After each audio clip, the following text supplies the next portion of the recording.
এখানে তালাক দেওয়া ব্যাপারটা ঘড়ি দেখেন, আমরা কি ধরনের কথা বলছি? তার মানে নাম ধরে কথা বলা হয়েছে।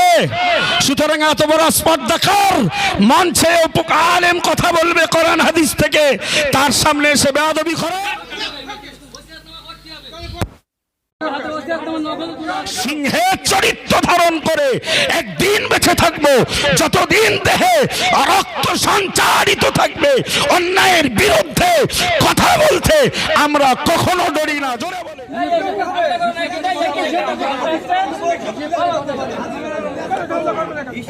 ছিল তোমার প্রতিবাদ যেদিন হাক্কানি রব্বানি দাদা পীর কেবলার সিলসিলার যোগ্য আলেমকে কাদিয়ানি গোলাম আহমেদ কাদিয়ানির সঙ্গে সমতুল্য করা হলো। জবান খুলে তুমি নীরবনগরের বোবা সেজেছিলে। বোবা, তোমাকে অনেক কিছু দেখি, আমরা অনেক কিছু দেখি, কিন্তু নতুন করে আখিরি জামানার ফিতনা দেখছি যে আমার বাপের নামে সবরসেনি আমি করব, আবার আর একটা সন্তান বিরোধ করবে। নাউজুবিল্লাহ বলেন। আচ্ছা, পিতা মারা গেলে ছেলে দোয়া করলে ভালো না খারাপ? হ্যাঁ, এরপরেও দেখছি একদল তার বিরোধ। আল্লাহ সহি সালামত বুদ্ধি নসিব করুন, বলুন আমিন। ভাই, তো নবী প্রতিবেশীর কথা বোঝাতে বোঝাতে বললেন যে জিবরাইল আমিন আলাইহিস সালাম এত বেশি আমাকে প্রতিবেশীর ব্যাপারে বলতেন, আমার ধারণা হতো, মনে হতো যে প্রতিবেশীরা আমাদের সম্পদের ভাগীদার হয়ে যাবে। জোরে বলুন। নবীর হাদিস, মুসলমান মুসলমানের ভাই, মুসলমান মুসলমানকে অত্যাচার করতে পারে না, এবং মুসলমান মুসলমানকে বিপদে ঠেলে দিতে নবী কখনোই কোনো মুসলমানকে বিপদে ফেলেছে? আমরা যাদেরকে মেনে চলি, আমাদের আকাবির যারা, তারা কখনো তাদেরকে, মুসলমান জাতিকে তারা বিপদে ফেলেনি, বরং বিপদে আপাদে যুক্ত, বিপদ আপদ মুসিবতে যারা জড়িয়ে পড়েছে সেই জাতিকে দায়িত্ব নিয়ে তারা বাঁচানোর চেষ্টা করছে। জোরে বলুন। অল ইন্ডিয়া সুন্নাত আল জামাত জাতিকে ক্ষতিগ্রস্ত করছে না বিপদযুক্ত জাতিকে, মুসিবতযুক্ত জাতিকে বাঁচানোর চেষ্টা করছে? এত দিনী প্রতিষ্ঠান, এত ওয়াজ নসিহত, শুধু বাঁচানোর লড়াই। সুবহানাল্লাহ বলেন। প্যারা নবী মুহাম্মদুর রাসূলুল্লাহ সাল্লাল্লাহু আলাইহি ওয়াসাল্লাম ওই হাদিসেই বললেন, মান কানা ফি হাজাতি আখিহি কাফা ইন্নাল্লাহা ফি হাজাতিহি, আও কামা ক্বালা আলাইহিস সালাম। প্যারা নবী বললেন, মুসলমান মুসলমানের ভাই, লা ইয়াযলিমুহু, মুসলমান মুসলমানকে অত্যাচার করতে পারে না, ওয়ালা ইসলিমুহু, এবং অত্যাচারের হাতে ছেড়ে দিতে পারে না। ও আমার সাহাবীরা, মনে রাখো, আমি রাসূলুল্লাহ বলছি, না না না না না, মান কানা ফি হাজাতি আখিহি, দুনিয়ার কোন ইমানদার মুসলমান যদি তার ইমানদার মুসলমান ভাইয়ের সহযোগিতা করে, ফা ইন্নাল্লাহা ফি হাজাতিহি, আল্লাহ তাআলা ওই বান্দার পক্ষে সহযোগিতা করেন। কোন ইমানদার মুসলমান যদি একজন মুসলিম ইমানদার ভাইকে হেল্প করেন, সহযোগিতা করেন, ফাইন্নাল্লাহা ফি হাজাতিহি, আল্লাহ তার সহযোগিতায় লিপ্ত থাকেন। সুবহানাল্লাহ। আর আমরা তো সহযোগিতা দূরের কথা, আমরা কি করে তাকে আমার বংশ থেকে নাম কেটে বাদ দিতে পারি, এই প্রচেষ্টা চলছে। ঠিক না বল? আরে ভাই, চলার পথে ত্রুটি বিচ্যুতি আপন জায়গায়, কিন্তু ইমানদারের চরিত্র হবে মানুষের দোষ ত্রুটিগুলোকে গোপন করা। ওই যে হাদিসটা পড়ছি বুখারী, মুসলিম, আবু দাউদের, ওই হাদিসের সংক্ষেপে সেই কথাটাও বলা হবে। 3 নম্বরে নবী বললেন, মান ফাররাজা আম মুসলিমিন কুরবাতান ফাররাজাল্লাহু আনহু বিহা কুরবাতাম মিন কুরাবি ইয়াউমিল কিয়ামাহ, আও কামা ক্বালা আলাইহিস সালাম। নবী বললেন কোন ইমানদার মুসলমান যদি দুনিয়াতে কোন ইমানদার মুসলমানের মাথার বোঝা নামিয়ে হালকা করেন, আল্লাহ কিয়ামতের দিনে উক্ত মুসলমানকে ইমানদারের মাথার বোঝা আল্লাহ নামিয়ে তার বোঝাকে হালকা করে দেবেন। জোরে বলুন।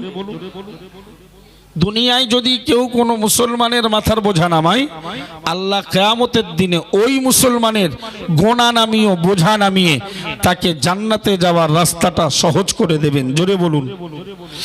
প্যারা নবী মুহাম্মদুর রাসূলুল্লাহ সাল্লাল্লাহু আলাইহি ওয়াসাল্লাম হাদিস শরীফের একেবারে শেষ অংশে বললেন, ওমান সাতারা মুসলিমান সাতারাল্লাহু সাতারাহুল্লাহু ইয়াউমাল কিয়ামাহ আও কামা ক্বালা আলাইহিস সালাম। প্রিয় নবী মুহাম্মদুর রাসূলুল্লাহ সাল্লাল্লাহু আলাইহি ওয়াসাল্লাম হাদিস শরীফের প্রথমে বললেন মুসলমান মুসলমানের ভাই, আর শেষ অংশে গিয়ে বললেন মান সাতারা মুসলিমান, যে ইমানদার মুসলমান কোন মুসলমানের দোষ ত্রুটিকে গোপন করে দেয়, কোন মুসলমানের দোষ ত্রুটিকে হজম করে দেয়, সাতারাহুল্লাহু ইয়াউমাল কিয়ামাহ আও কামা ক্বালা আলাইহিস সালাম। প্রিয় নবী বললেন আল্লাহ তাআলা ওই মুসলমানের দোষগুলোকে কিয়ামতের দিনে গোপন করে দেবেন। জোরে বলুন, আরো জোরে বলুন সুবহানাল্লাহ। নারে তাকবীর। কোন মুসলমান যদি ফর এক্সাম্পল আপনি আমার দোষকে গোপন করলেন, আল্লাহ কিয়ামতের দিনে আপনার দোষকে গোপন করবেন। সাতারা মানে গোপন করা। আল্লাহর একটা নাম আছে সাত্তার। কি নাম আছে? মানে দোষ ত্রুটি গোপনকারী। সুবহানাল্লাহ।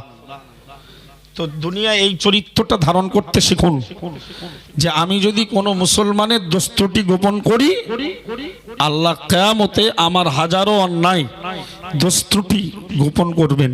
সুতরাং আমি আল্লাহ প্রদত্ত মুক্তি পেয়ে যাব। সুবহানাল্লাহ বলুন। কিন্তু দেশে দেখছি ভাই ভাইয়ের দোষ আগলে আগলে বার করছে, ভাই ভাইয়ের দোষ খুঁজে পেছনতে টেনে বার করছে। কিভাবে তাকে মানুষের কাছে ধরাশয়ী করা যায়, কিভাবে তার মানুষের কাছে রেসপেক্ট লেস করা যায়, সম্মানের ব্যাঘাত ঘটানো যায়। দেশ জুড়ে চলছে এর কম্পিটিশন, প্রতিযোগিতা। আবার যাদের বিরোধী করছে সেই নেতার আদর্শটা একবার দেখেও না। সে সব বাড়ির বড় ভাই, পেছনে 5টা ভাই আরো 6টা বোন, ভাইজি ভাইপো ভাগনা সবাই তার কাছে পরিষেবা পায়। সুবহানাল্লাহ। ভাই নবী এই অধীনস্থ যারা, আমাদের যারা অধীনস্থদের সঙ্গে কি ব্যবহার করতে হবে এ বিষয়ে স্পেশাল কিছু হাদিস তিনি বর্ণনা করেছেন। সুবহানাল্লাহ বলুন। অধীনস্থ যারা আমাদের, তাদের সঙ্গে সৎ ব্যবহার করতে হয়। আল্লাহ পাকের নবী সাল্লাল্লাহু আলাইহি ওয়াসাল্লাম তিনি বললেন, হে আমার সাহাবীরা, হে আমার উম্মতিরা, তোমরা সদা সর্বদা কেন কার লেখা আপনি বলতে পারবেন, আমি আপনার নাম করে কথা বলিনি তো।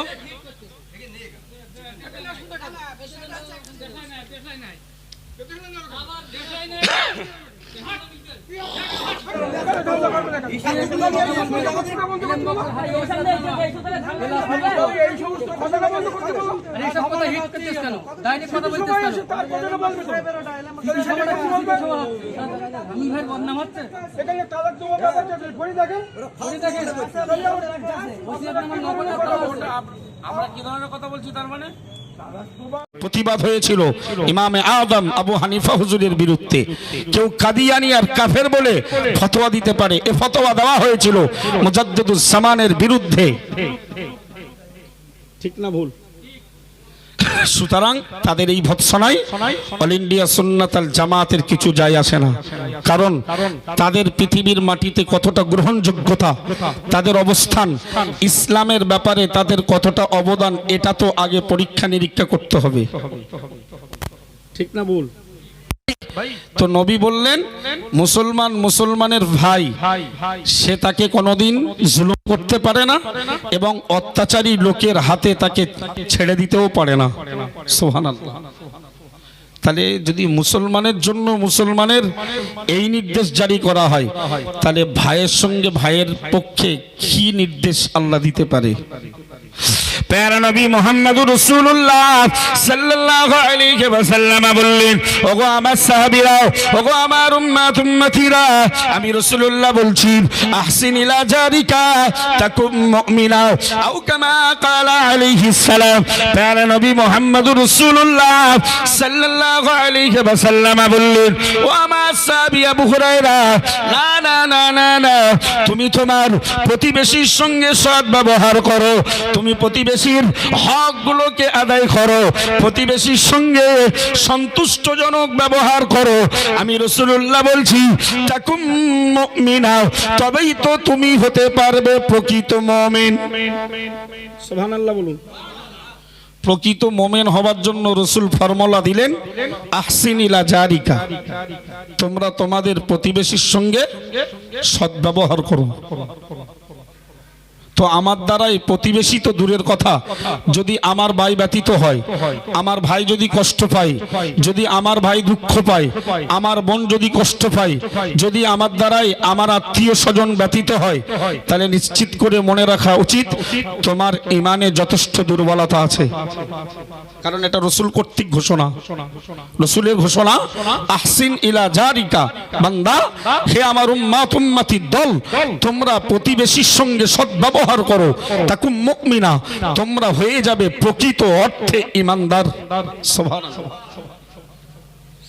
প্যারা নবী মুহাম্মদুর রাসূলুল্লাহ সাল্লাল্লাহু আলাইহি ওয়াসাল্লাম, লা ইয়াসালু জিবরাইল আলাইহিস সালাম ইউসিনি বিল জাররি হাত্তা যানানতু আন্নাহু সাইওয়ারিথুহু, আও কামা ক্বালা আলাইহিস সালাম। প্যারা নবী মুহাম্মদুর রাসূলুল্লাহ সাল্লাল্লাহু আলাইহি ওয়াসাল্লাম প্রতিবেশীর কথা বোঝাতে গিয়ে, প্রতিবেশীর হকের কথা বোঝাতে গিয়ে আবার তিনি একটি চূড়ান্ত হাদিস পড়ে ফেললেন। না না না না, প্রিয় নবী বললেন, লা ইয়াসালু জিবরাইলু ইউসিনি বিল জাররি। ওগো আমার সাহাবীরা, আল্লাহ পাকের মেসেঞ্জার, বার্তাবাহক, সংবাদদাতা জিবরাইল আমিন আলাইহিস সালাম এত বেশি আমাকে প্রতিবেশীর ব্যাপারে ওসিয়াত করতেন, এত বেশি সর্বদা তিনি আমাকে প্রতিবেশীর হকের কথা বলতেন। হাত্তা যানানতু, আমি নবী মুহাম্মদুর রাসূলুল্লাহ সাল্লাল্লাহু আলাইহি ওয়াসাল্লাম, আমার মনে মনে ধারণা হচ্ছিল, আন্নাহু সাইওয়ারিথুহু, মনে হয় প্রতিবেশীরা আমাদের সম্পদের ওয়ারিশ হয়ে যাবে। একটু জোরে বলুন সুবহানাল্লাহ। নবী বললেন, জিবরাইল আমিন আলাইহিস সালাম এত বেশি প্রতিবেশী করে আমাকে ওসিয়াত করছিলেন, নসিহত করছিলেন, উপদেশ দিচ্ছিলেন। আমার মনে হতো, হাত্তা যানানতু, আমি ধারণা করতাম যে আল্লাহ মনে হয় খুব শীঘ্রই ওই প্রতিবেশীদেরও মনে হয় ভাই বোনের মতো আমাদের পিতার সম্পদের